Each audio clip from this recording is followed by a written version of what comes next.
Lisa here. This is the second to last video I am doing before we are moving to Spain. The next video will be my packing list, like everything I'm taking to Spain. So for this video, what I wanted to talk about is, how and why Kuba and I are moving to Spain. Because I realize I don't think I've ever mentioned that on this channel before, and my close friends kind of have an idea about what's going on, but I just wanted to give y'all some more info behind why we are moving there. But first of all, we're not actually moving there permanently.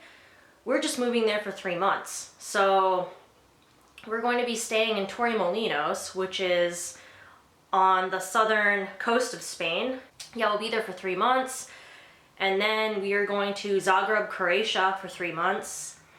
Then after that, we will go somewhere else for 3 months and then end up back in Poland, where we are going to start converting a van so we can live in a van and travel around Europe. Yeah, where to begin? Why are we going to Spain first? Yeah, it's pretty random, I guess. When we were in Thailand, we knew that we would leave Scotland in the beginning of June. Kuba has planned for years now to quit his job and travel nomadically. He planned this out even before we met. We both had a similar idea before we even met, before I even came to Scotland. We both started our minimalism journey around the same time. We decided to leave Scotland in June because that would be a good time for us to start traveling together. As an American citizen, I'm only allowed to stay in the UK for 6 months at a time because I'm visiting without a visa.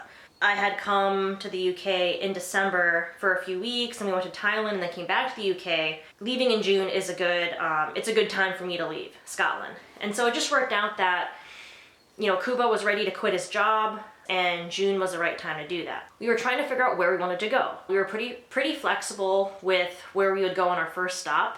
I use Airbnb to find accommodations. And if you're not familiar with Airbnb, it's basically a website that allows you to rent rooms and flats in actual homes. So different types of spaces. You're not renting them in hotels. We were just searching for a flat that we could rent for 3 months, for June, July, and August. So searching all over Europe on Airbnb, we had many flats to choose from. Another thing we wanted is that we wanted it to be on a coast. We wanted to have a beach there. Spain just was a good choice. We found a cheaper accommodation in Torremolinos for those 3 months, and so we decided to book it. Some of you may be wondering, well, how can you afford to rent a flat for 3 months? But I want to remind you that, booking flats and rooms on Airbnb is dramatically cheaper than booking a hotel room on any other website. The biggest difference is that when you book long term, if you book a flat or a room for over a week or over a month, most listings offer you a discount. Some flats even offer you 50% off each month. So for this flat, I think we did get a discount on it. That's one of the reasons why we chose it, because it was within our price range. We're able to rent that flat for 3 months for much cheaper than renting a hotel room for that many days, for like 90 days. That would just be way too expensive. No one can afford to live out of a hotel for 3 months in a row. And that's not what we want to do. We want to have our own little flat with a kitchen, living space, bedroom, things like that. So it's a tiny little studio flat, and that's going to be our space for 3 months. And I've done another video on Airbnb and why I like it, but that's how I book all of my accommodations. But if you're interested in trying Airbnb, if you've never used it before, let me know, because if I invite you, we both will get discounts on our next booking. But I highly recommend it. When we go to Spain, we are giving up this flat in Scotland. His last day of work is today, actually. He's no longer going to be working as a motorcycle mechanic. He is going to start putting all of his time and energy into working on his photography, doing his vlogs, building up his presence that way. As for me, I'm going to be doing the same thing that I've been doing for the past, year and a half, 2 years, where I'm just working on my photography, my videos, my social media presence, my blog, promoting all of my stuff that way. Now, a question that I get asked often is, how can I quit my job and travel and live the way you're living? I appreciate questions like that, but I don't really know how to answer them, because it's impossible for anyone else to follow in the same exact path that I'm doing right now. For me and for Kuba, it was a process that took years for us to get to this point, to where, we were ready to quit our job and have that as our primary source of income, to give that up and to travel. and focus on other things. It just depends on your financial background leading up to that point, to when the light bulb goes off and you're like, okay, I would like to travel as a nomad. I would like to not have to work a 9-to-5 job. And I want to work remotely. I want to do something else with my life. The moment you have that idea, that is when you have to start putting in the time, putting in the years to prepare yourself to get to the point where you can actually quit your job. Unless you're made of money and you have money saved up already, then you could quit, the very next week, the very next month, and start traveling. But for most people, that's not the case. So Kuba, he's been planning for years, paying off debt, saving money for this very day when he can finally, quit working as a mechanic and focus on his photography and videos and stuff like that. So for me, it was a similar process. And I've written about this on my blog many times. I've always been a frugal person. I've always budgeted money. I'm crazy about spreadsheets and just knowing how much everything costs, how much it costs me to live, whatever. The final stage of that plan was selling all of my belongings, including my car, getting rid of all types of bills, all unnecessary bills that I have, to where I can afford to travel this way. Us going to Spain and then Croatia and then who knows where, that all requires an incredible amount of planning. Like when we were in Thailand, figuring out where to go, we spent days looking at flats just to figure out where to go. It isn't just because we're doing it on a budget, we can't just pick the first one we see. We have to search around an Airbnb, research things like how much is it going to cost if we have this flat for cheap. Can we actually get there by plane, by train, by however, and is it cost effective? We can't be spending 3 months in Thailand and then going to South Africa and then going to Montenegro and then here. We have to kind of travel smartly. Yeah, it takes a lot of planning. We booked our accommodation for Spain and Croatia while we were in Thailand. So that was beginning of January. We've already booked out June, July, August for Spain, September, October, November for Croatia. That's taken care of. And then plane tickets. We already got our plane tickets for those. Most of my traveling is planned, 6 to 9 months in advance, and that's how you get the best deals. But I think I'm getting a little off topic, but how we're moving to Spain and how we're moving to, any foreign country, you just have to do the research. I know through my research, through, the year and a half that I've been traveling outside of the States now, that I am allowed to stay in Spain, in any of those Schengen countries, for up to 3 months total, collectively, in that zone, without a visa, visiting as a tourist.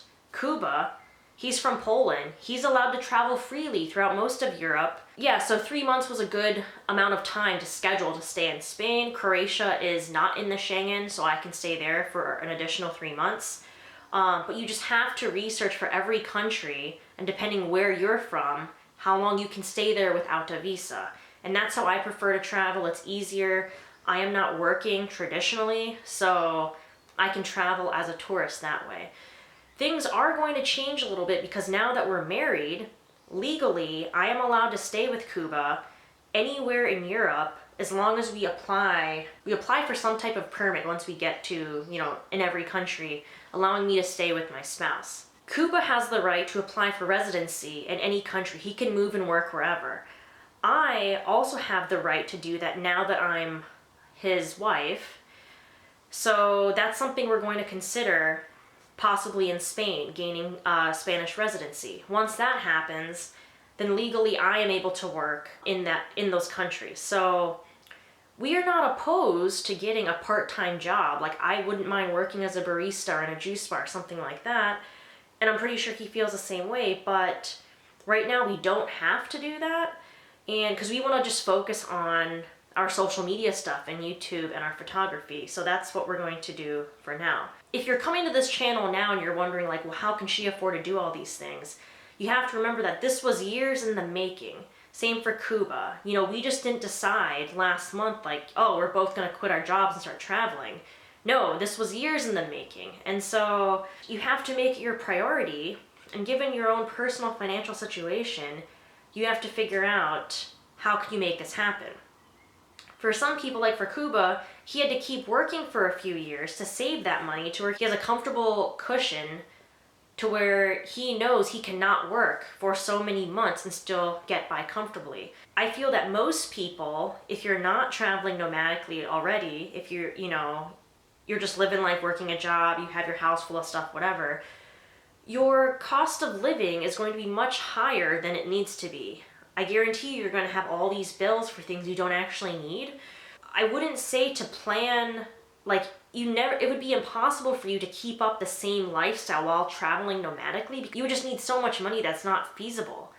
Unless you have a skill where you can work remotely, like working on your laptop for your company and they can transfer you around like that, that's fine. But if you just want to quit your job and work on YouTube, that's not going to happen unless you already have money saved, unless you're already putting money away and you change the way you live to where your spending habits are much different.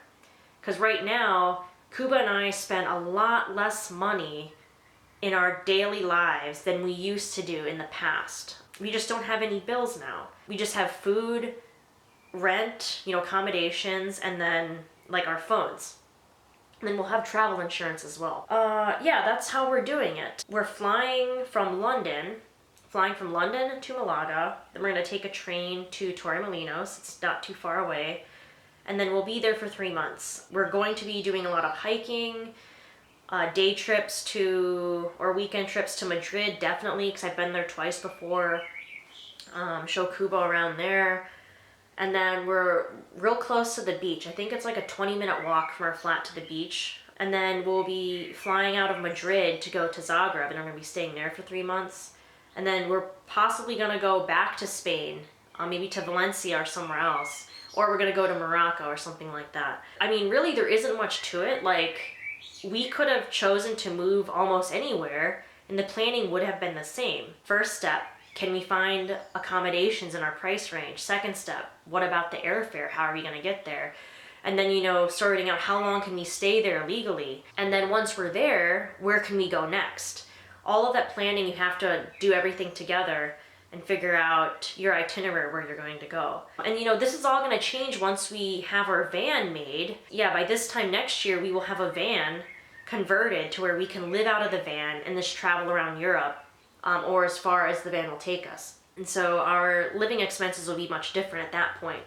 But for now, we're adhering to a budget where we know accommodations have to cost a certain amount. I think the Torremolinos one is around $500 a month. And then Croatia is less than that, around $400, maybe $425. And that's because we got discounts on booking it for over a month. But it all comes down to planning, long-term planning too. It's important to remember that if you want to do something like this, you definitely can. You just have to research specific to your situation. And nothing is going to happen overnight. It's a long-term process. Yeah, and instead of focusing on, oh, I don't think I can afford to live this way, you can, but it's going to depend on several factors. Like, what job do you currently have? What are your spending habits currently?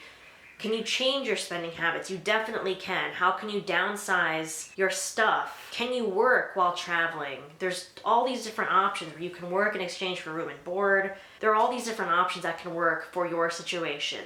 But yeah, thanks so much for watching. I hope you had a good weekend, and I will see you for one more video, my packing list video, before we head off to Spain. So yeah, thanks. Have a good day.